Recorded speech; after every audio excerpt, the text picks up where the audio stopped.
Ok, pessoal, voltei. Então, como eu ia falando, né?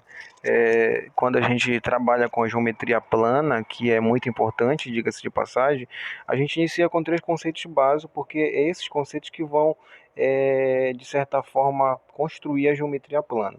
Já falei no vídeo anterior sobre o ponto, que é o sinal geométrico.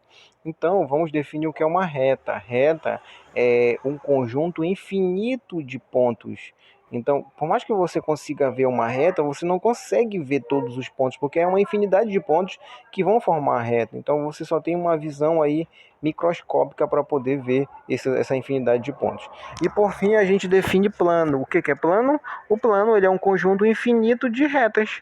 Bom, mas se planos é um conjunto infinito de retas, eu posso dizer também que é um conjunto infinito de pontos, já que reta é um conjunto infinito de pontos, tá?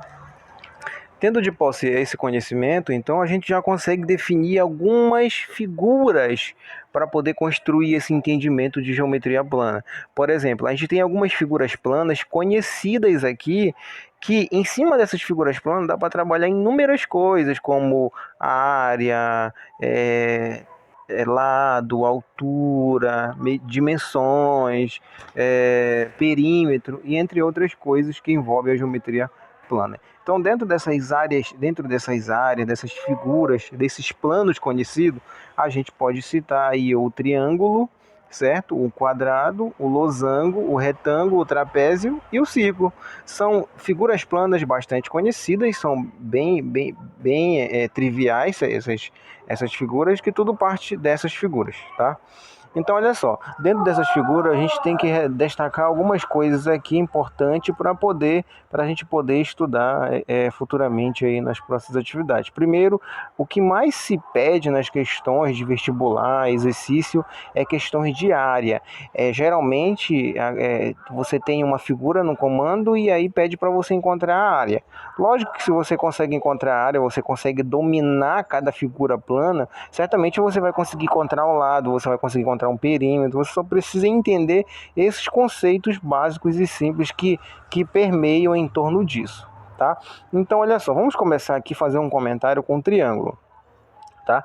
Essa figura, a primeira figura de azul aqui que eu estou circulando. Tá?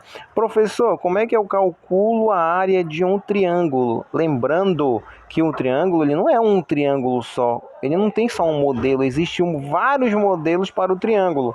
Só que a fórmula geral para se encontrar a área de um triângulo, você tem aqui em cima. Por exemplo, a área de um triângulo é dado por B vezes H dividido por 2. O que isso quer dizer, professor? B vezes H dividido por 2. O B vem de base, tá lá embaixo na descrição, ó. A é a área, tá? O B é base e o H é altura. Então, suponha que você tenha um triângulo, ok? Suponha que você tenha um triângulo. Se nesse triângulo você já tem a altura desse triângulo, então você já tem uma variável dessa fórmula, certo? E se nesse triângulo tu tem o B, que é a base, então certamente tu vai ter a outra variável dessa fórmula. Logo, se você tem o B e você tem a altura, você só divide por 2, que aí você vai ter quem? Você vai ter a área desse triângulo, tá? Então é importante saber que se você tiver a base e a altura do triângulo, você joga na fórmula geral, que é essa fórmula aqui, ó, base vezes altura dividido por 2. Não sei se vai dar tempo, mas para cada triângulo existe uma fórmula diferente, porque existe uma infinidade de triângulos com ângulos diferentes, inclusive que envolve até a trigonometria, tá? Mas de modo geral, para se encontrar a área de qualquer triângulo, se você tiver a base e a altura desse triângulo, você joga nessa fórmula geral aí, que é base vezes altura dividido por 2, tá? Tudo bem? Então essa é a primeira figura. A segunda figura, que é o que chamamos de quadrado, uma figura bastante conhecida, porque o quadrado ele tem uma característica muito interessante, que todos os lados desse quadrado são iguais. Então, se todos os lados são iguais, certamente você está diante de uma figura plana chamada quadrado. Outra coisa bastante interessante também é que os ângulos desse quadrado todos medem 90 graus. Todos eles vão medir 90 graus. Tá? Então, duas coisas marcantes: todos os lados são iguais e tem a presença de 4 ângulos retos que medem 90 graus. É muito fácil calcular a área de um quadrado. Por quê? Basta você ter o valor de um lado, porque se você tem o valor de um lado, vamos supor que esse lado vale 2. Então, certamente os outros lados também vão valer 2.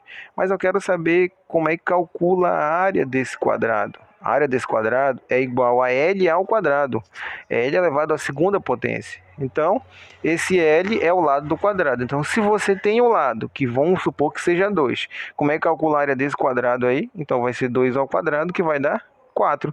Então, nesse caso, a área desse quadrado é igual a 4. Lembrando que isso é uma fórmula geral para qualquer quadrado. Então, dependendo do quadrado, eu vou ter um lado diferente. E dependendo do lado, eu vou ter uma área diferente. Tá? Então, por hoje a gente vai ficar só nessas duas figuras, por enquanto, e à medida que o tempo for passando, a gente vai entrar em detalhe nesse contexto de figura plana, passar exercício, futuramente trabalhar um pouco de perímetro, trabalhar dimensões, para poder aí avançar um pouco mais nesse conteúdo, que é muito importante para a sequência do terceiro ano. Tá?